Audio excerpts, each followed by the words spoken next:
Not every event is a place your child must eat from. Before this story begins, understand this. It starts like an ordinary outing, a place filled with people, food, and familiar faces. Nothing suspicious, nothing dramatic. Just one small decision made without fear that quietly turns into something no parent expects. Welcome to Crystal Chronicles, a place where untold stories are revealed. And where silence speaks. Lights hang from tall trees, glowing softly as evening settles over the park. Music plays from mounted speakers, low and cheerful. Children run past with balloons and sticky fingers. Parents stand in small circles, laughing, distracted, relaxed. Everything feels normal, comfortable, safe. On a wooden bench near the edge of the park sits Amara, 4 years old, brown-skinned, round-cheeked, with eyes that are usually curious and restless. Now she is very still. Her small hands press against her stomach.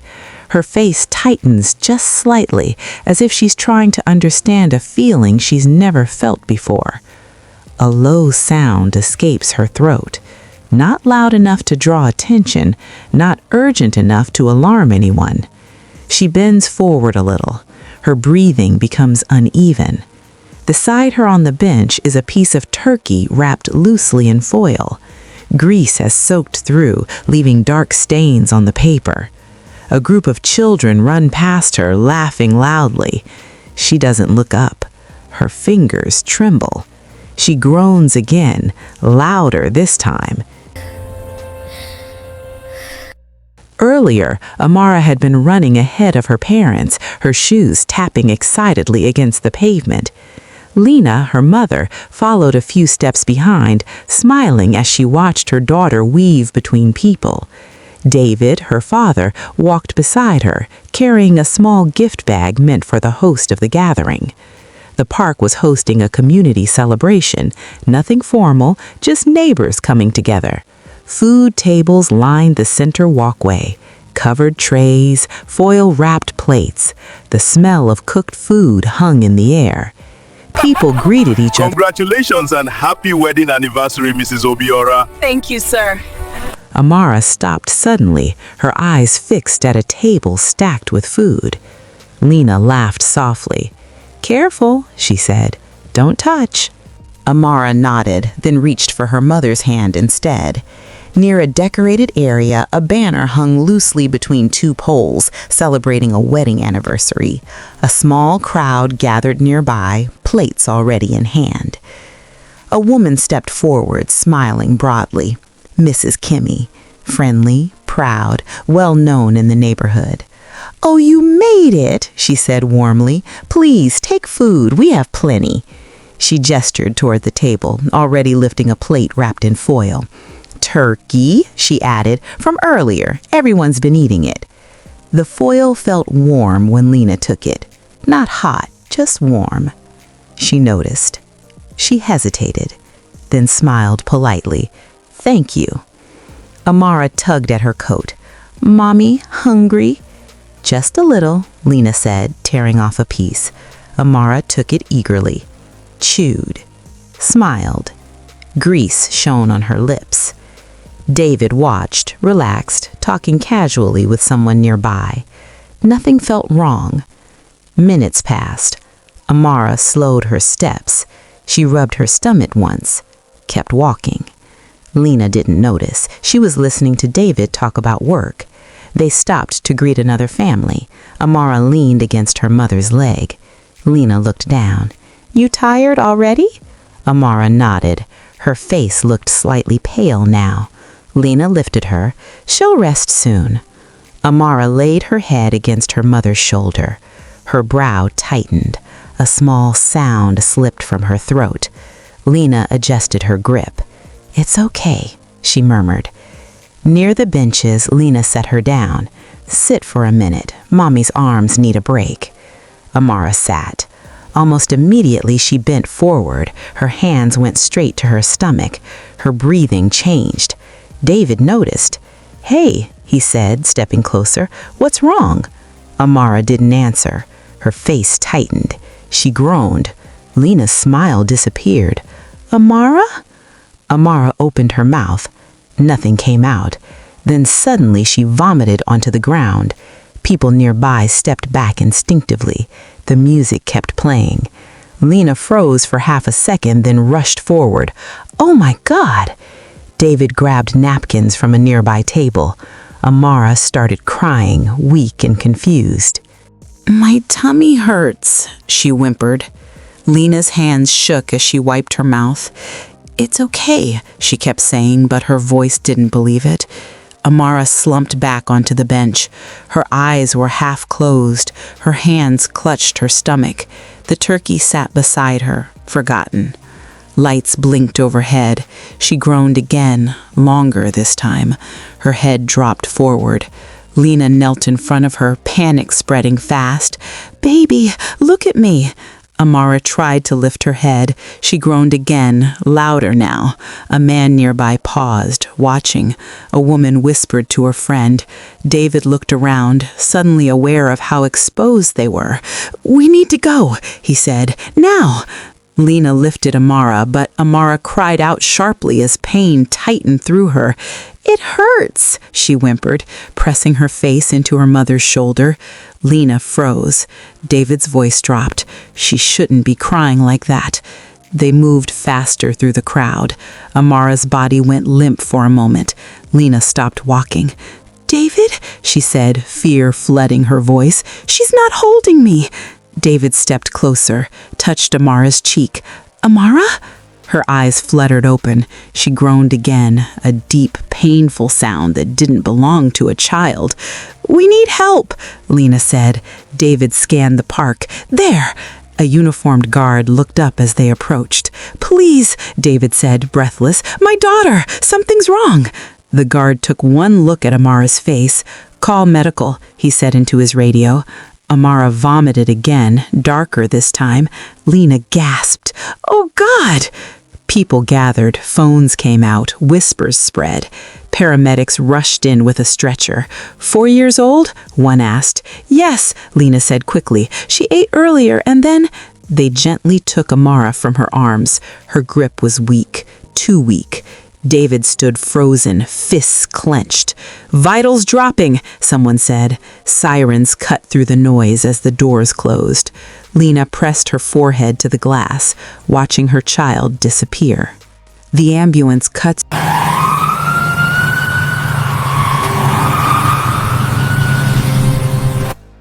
Amara lies strapped to the stretcher. Her small chest rises unevenly. An oxygen mask covers her mouth and nose. One of her hands twitches weakly at her side. Lena sits beside her, gripping her fingers, afraid that letting go might mean something final. "Stay with me. Please stay with me." A paramedic checks the monitor, then looks up. "Sweetheart, try to breathe slowly." Amara groans. Her body arches slightly, then relaxes again. David stands near the door, holding the rail as the vehicle sways. His jaw is clenched so tightly it aches. "What did she eat?" the paramedic asks without looking up. Lena's mouth opens, then closes. "Turkey," she says finally. "From the park. Was it freshly cooked?" The question hangs in the air. Lena swallows. "I don't know." The paramedic nods once, already adjusting the IV line. Amara whimpers again, her forehead creasing as pain moves through her. The sound makes Lena's chest tighten. The ambulance slows suddenly. Doors swing open. Bright lights flood in. Hands reach for the stretcher. Voices overlap. They move quickly down long corridors, wheels rattling against the floor. Lena keeps pace, refusing to fall behind. Inside the emergency room, everything happens at once. Monitors beep. Gloves snap on. A nurse presses gently against Amara's abdomen. Amara screams. The sound is sharp, piercing, wrong. Lena gasps, covering her mouth. "That's very tender," someone says quietly. Needles are prepared, lines are inserted. Amara cries weakly, then her voice fades into soft whimpers. Lena leans forward instinctively. "Please," she says, "please be careful." A hand stops her. "Ma'am, we need space." David places his arm around her, though his own legs feel unsteady. Amara's eyes flutter open briefly. They land on Lena. "Mama," she whispers. "I'm here," Lena says quickly. "I'm right here." Then her eyes close again, too slowly. The beeping grows faster. A doctor steps in, scanning the screen. Her blood pressure is dropping. "What does that mean?" David asks. The doctor doesn't answer immediately. "It means we need to act fast." Amara is lifted onto another bed and rushed away. Lena reaches forward, but the distance widens. "Wait," she says, her voice breaking. The doors swing shut. Silence crashes down. Lena stands there frozen, staring at the closed doors as if they might reopen if she stares hard enough. David exhales shakily. "She's strong," he says, more to himself than to her. Time stretches. A clock ticks loudly somewhere. Every sound feels too sharp. A nurse approaches. "We're running tests," she says. "Please wait." Lena nods, though her body feels numb. Minutes pass, then more. David paces. Lena sits, her hands clasped tightly together, replaying the moment she accepted the plate, the warmth of the foil, the smile, the casualness of it all. A doctor finally approaches. His face is serious, controlled. "She's experiencing severe abdominal distress," he says. "We suspect food contamination." Lena's breath catches. "Is she going to be okay?" The doctor pauses. That pause says everything. "We're doing everything we can." David leans forward. "How does this happen?" "Improperly stored food," the doctor says carefully. "Bacteria can grow quickly, especially when food sits out." Lena closes her eyes. Her chest feels heavy. Guilt settles in, slow and crushing. They are allowed to see Amara again. She lies surrounded by tubes and wires. Her body looks smaller somehow, swallowed by the bed. Machines hum steadily. Lena moves to her side and takes her hand. "It's cold." She squeezes gently. Amara doesn't respond. David stands near the window, staring out into the dark, his reflection faint in the glass. The room is quiet except for the machines. Too quiet. Amara's fingers twitch once. Lena leans forward instantly. "Amara!" Nothing. She presses the call button. A nurse enters, checks the monitor, adjusts a line. "She's stable," the nurse says, but her voice is careful. Careful doesn't feel reassuring. Hours drag by. Lights dim, then brighten again. Amara's breathing shifts. Not fast, not slow, uneven. Lena feels it before she sees it. "Something's wrong," she says. The monitor beeps faster. Alarms sound. Nurses rush in. A doctor follows. "Step back," someone says. Amara cries out, thin, strained, painful. The sound cuts straight through Lena. "She's hurting," Lena says desperately. "Please." The doctor presses against Amara's abdomen again. Amara screams. Then the sound stops, too suddenly. The monitor spikes, then drops. Lena's heart stops with it. "No," she whispers. "No, no, no." Hands move quickly. Orders are given. Medication is administered. David grips the bed rail so tightly his knuckles turn white. Seconds stretch. Finally, the monitor steadies. Not strong, but alive. Everyone exhales. No one smiles. Lena sinks back into the chair, shaking. David takes her hand. Neither speaks. They sit like that for a long time, watching, waiting, knowing the worst isn't over yet. The night drags on in fragments. Machines hum, footsteps pass, voices murmur beyond the door. Time loses its shape. Amara lies motionless, her small body surrounded by wires and clear tubes. Every rise of her chest feels borrowed. Lena stays close, refusing to leave the bedside. Her fingers stay wrapped around Amara's hand, afraid that if she lets go, something unseen might slip away with it. David stands a few steps back. He hasn't sat down in a long time. His eyes move between the monitor and his daughter's face, searching for signs he can't quite name. A nurse enters quietly, checks the numbers, adjusts a setting, then leaves without a word. Lena watches the door close. "She didn't say anything," she whispers. David nods. They're watching her. The words don't comfort either of them. Amara shifts suddenly. Her brow tightens. Her body stiffens, then relaxes. The monitor reacts instantly. Lena is on her feet. Something's happening. The alarm sounds again. Nurses rush in. A doctor follows close behind. Amara lets out a cry that barely sounds like her own. It's thin, strained, as if it's coming from somewhere deep inside her. Lena's chest tightens. She presses a hand to her mouth to keep from screaming. "Hold her steady," the doctor says. Amara's body trembles. Her breathing becomes shallow. "She's reacting to the infection," the doctor says. "Her system is fighting hard." David steps closer. "Is that good?" The doctor hesitates. "It means she's struggling." The words land heavily. Medication is adjusted. Fluids flow faster through the line. Slowly, the monitor settles again.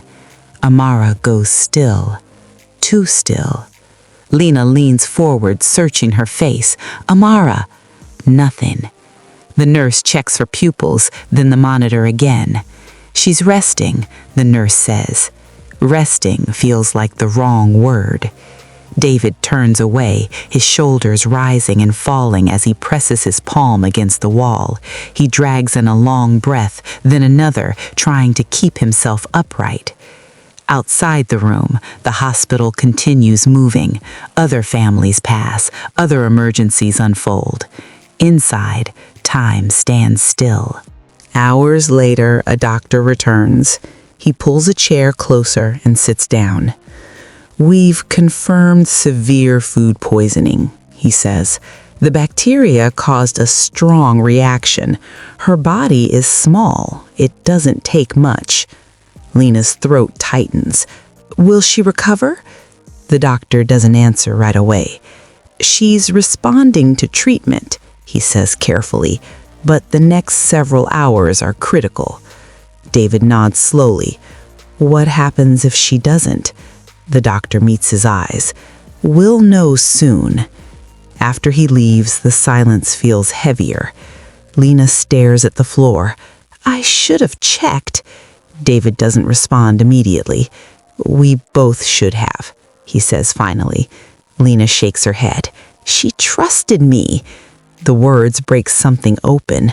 Her shoulders shake. She bends forward, covering her face, silent tears falling through her fingers. David moves closer, resting a hand on her back. Neither knows what to say. Across the city, Mrs. Kemi opens her door to a knock. Two people stand there, their expressions serious. As they speak, her smile fades.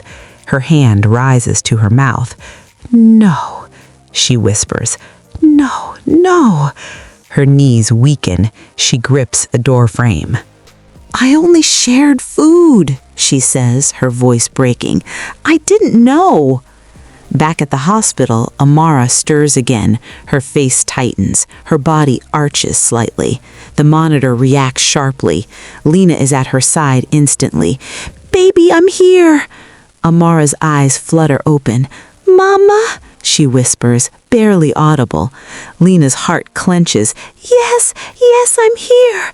"Hurts," Amara says. "I know," Lena whispers. "Just hold on." Amara's fingers tighten weakly around hers. It isn't strong, but it's real. David steps closer, his breath catching at the sight. The grip loosens after a moment, but her hand doesn't fall away. The machines continue their steady rhythm. Hope creeps in quietly. Then the alarm sounds again, sharper this time, different. Lena's stomach drops. Nurses rush in. The doctor follows quickly. "What's happening?" David asks. "Her pressure's dropping again," someone says.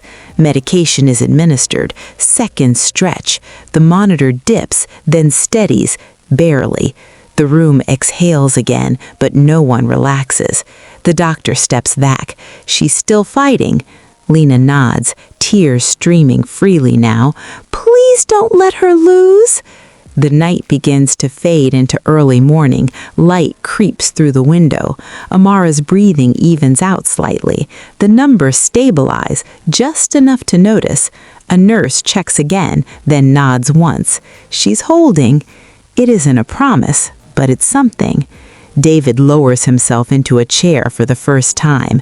Lena rests her head briefly against the bed, her fingers still wrapped around Amara's. Outside, the world begins another day. Inside, the fight continues. Morning light fills the room slowly, pale and quiet. The machines continue their low rhythm, steady but watchful. Amara sleeps, not peacefully, but without the sharp tension from earlier. Her breathing rises and falls in a more even pattern now.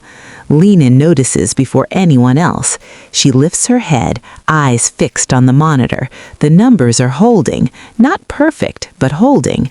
She straightens carefully, afraid even her movement might disturb something fragile. "David," she whispers. He steps closer, eyes following hers. They stand there together, not touching the bed, just watching, waiting for the smallest sign that this moment will last. A nurse enters, checks the lines, studies the screen again. She's responding. Her body is starting to settle. Lena's breath shudders out of her chest. Her knees feel weak, but she stays standing. "Can she wake up?" asks Lena. "Soon," says the nurse. "Let her rest." Hours pass slowly. Amara stirs. Her fingers twitch. Her brow relaxes slightly. Then her eyes open. They're glassy, unfocused at first. She looks around, confused by the tubes, the lights, the unfamiliar room. Her gaze lands on Lena. "Mama?" she says softly. Lena's composure breaks completely. She leans forward, careful not to disturb anything, her voice trembling. "I'm here. I'm right here." Amara frowns. "Hurts?" "Not like before," Lena says gently. "It's getting better." Amara blinks, then nods slightly. Her eyes close again, this time without tension. David turns away, wiping his face with his sleeve, breathing hard. Later, the doctor returns. "She's out of immediate danger," he says. "The infection is responding. She'll need to stay for observation, but she's turning a corner." Lena closes her eyes, her hands pressed together. "Thank you," she whispers. The doctor nods. "She's lucky. Many children don't show symptoms until it's too late." The words linger. Days later, Amara walks out of the hospital, holding both her parents' hands. She moves slowly, but she's smiling again. The park looks the same when they pass it weeks later. The benches, the open space, the familiar paths, but everything feels different. Food tables still appear at gatherings, plates are still offered, smiles still come easily, but now parents pause. They ask questions, they check. They remember. Lena watches Amara play, her laughter light again, her steps steady. David stands beside her. "We won't forget," he says quietly. "No, we won't." And somewhere else, another parent hesitates before accepting a plate. That hesitation matters. Before this story ends, remember this. It wasn't malice that caused the danger. It wasn't cruelty. It was assumption. It was trust without verification. Moral of the story? Not every event is a place for children to eat. Kindness does not guarantee safety. Children's bodies are fragile, and small mistakes can carry heavy consequences. As parents and caregivers, caution is not fear, it is love. Sometimes the most caring thing you can say is no. It would be lovely to know what you learned from this video. Kindly drop a comment, Crystal Chronicles family. Thank you for watching.